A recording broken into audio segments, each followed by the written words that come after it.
গুরুত্বপূর্ণ একটা খবর দর্শক। সেনাকুঞ্জে প্রধান উপদেষ্টা ডক্টর মোহাম্মদ ইউনূসের সঙ্গে বিএনপির চেয়ারপারসন বেগম খালেদা জিয়ার একান্ত বৈঠক হয়েছে। এইটুকুই খবর। বিস্তারিত কি কথা হয়েছে, কি বিষয়ে জানা যায়নি, কিন্তু বর্তমান প্রেক্ষাপটে এটা খুবই গুরুত্বপূর্ণ। আজকে সশস্ত্র বাহিনী দিবস উপলক্ষে সেনাকুঞ্জে আয়োজিত যে সম্বর্ধনা অনুষ্ঠান, সেই অনুষ্ঠানে বেগম খালেদা জিয়া যোগ দিয়েছেন। সেখানে প্রধান উপদেষ্টা তো অবশ্যই, তিনি সর্বাধিনায়ক বলা যায়, তিনি তো থাকবেনই। তো তার সঙ্গে একান্ত বৈঠক হয়েছে, সেটা ব্রেকিং আকারে বিভিন্ন চ্যানেল এখন প্রচার করছে। দর্শক, একেবারে সবে এইমাত্র খবর, এখনো অনলাইন পত্রিকাগুলোতে আসে নাই। আপনাদের সঙ্গে কথা বলছি বাংলাদেশ সময় 6:45-র সময়। তো এই খবরটা প্রচার হচ্ছে। এখন এর কি তাৎপর্য থাকতে পারে, কি গুরুত্ব থাকতে পারে?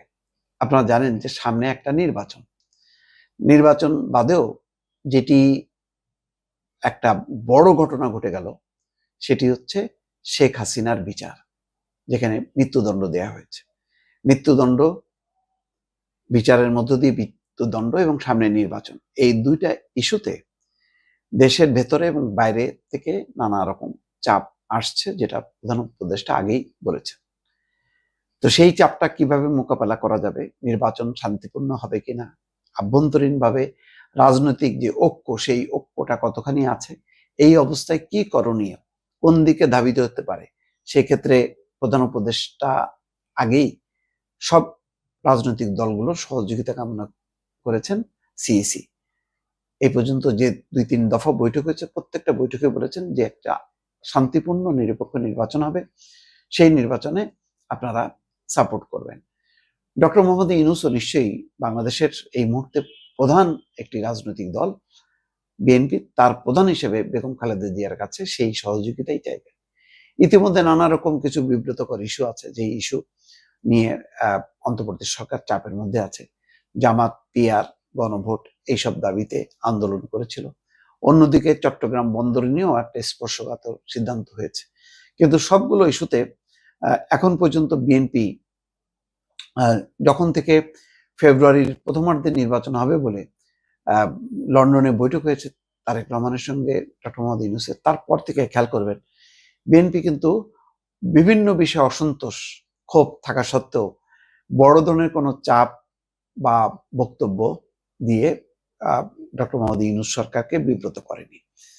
কিন্তু ডক্টর মোহাম্মদ ইউনূসের পক্ষে যেসব শক্তি খুব সক্রিয় ছিল একসময়, ধরেন এনসিপি বা জামাত, তারা কিন্তু নানাভাবে ক্ষুব্ধ, এবং তারা বলছে সরকারের অভ্যন্তরে বিএনপির পক্ষের উপদেষ্টারা আছে, এটা সেটা। তো এই চাপটা তো আছেই, মানে আভ্যন্তরীণ ভাবে। এর চেয়ে বড় চাপ হচ্ছে ভারত এবং আওয়ামী লীগের। আওয়ামী লীগ ইতিমধ্যে প্রতিদিন তারা ককটেল ফুটাচ্ছে, গাড়িতে আগুন দিচ্ছে, এই কর্মকাণ্ড আছে। অন্যদিকে ভারতের চাপ হচ্ছে আওয়ামী লীগকে নির্বাচনে নিতে হবে। এই চাপটা আসলে কিভাবে উপেক্ষা করবে? নিয়ম অনুযায়ী যেহেতু কার্যক্রম নিষিদ্ধ, দলের নিবন্ধন নেই, আওয়ামী লীগের নৌকা প্রতীক নাই, সুতরাং এই পর্যায়ে এই আগামী নির্বাচনে, যেটি ত্রয়োদশ জাতীয় সংসদ নির্বাচন হচ্ছে, সেই নির্বাচনে আওয়ামী লীগের কোনো সম্ভাবনা নেই, এটা পরিষ্কারভাবে ডক্টর মোহাম্মদ ইউনূস জানিয়েছেন। কিন্তু প্রতিবেশী দেশ ভারত এটা মানতে নারাজ, এবং হয়তো কোনো কোনো পশ্চিমা দেশ চাপ দিতে পারে। সেই চাপের মুখে সরকার কি করবে, কি সিদ্ধান্ত হওয়া উচিত, হয়তো এই বিষয়গুলো নিয়ে আলাপ আলোচনা করতে পারে। সামনের নির্বাচনটা যেহেতু অত্যন্ত গুরুত্বপূর্ণ, এবং এই নির্বাচনটা না হলে বিএনপি বলেছে বাংলাদেশ বিপদে পড়বে, এবং সরকারও এখন মরিয়া যে একটা নির্বাচনের মধ্য দিয়ে নির্বাচিত সরকারের কাছে ক্ষমতাটা ছেড়ে দেয়া। এই পর্যায়ে আভ্যন্তরীণ রাজনৈতিক ঐক্য মানে অটুট রাখা এবং বাইরের যে চাপ, সেটা মোকাবেলা করা, এই দুইটি পর্যায়ে আজকে সেনাকুঞ্জের ঘটনাক্রমে হয়তো আজকে ডক্টর মোহাম্মদ ইউনূস এবং বেগম খালেদা জিয়া হাজির হয়েছেন। হয়তো তাদের আগে থেকেই সেরকম একটি কথা ছিল যে এই উপলক্ষে তারা একান্তে কথা বলবেন, সেই বৈঠকটি হয়তো হয়েছে। তারপরও আমরা অপেক্ষায় থাকবো যে কি বৈঠক হয়েছে, কি কথা হলো, সেটা নিশ্চয়ই আমরা জানতে পারবো অফিসিয়ালি। দর্শক, ভালো থাকবেন। আল্লাহ হাফেজ।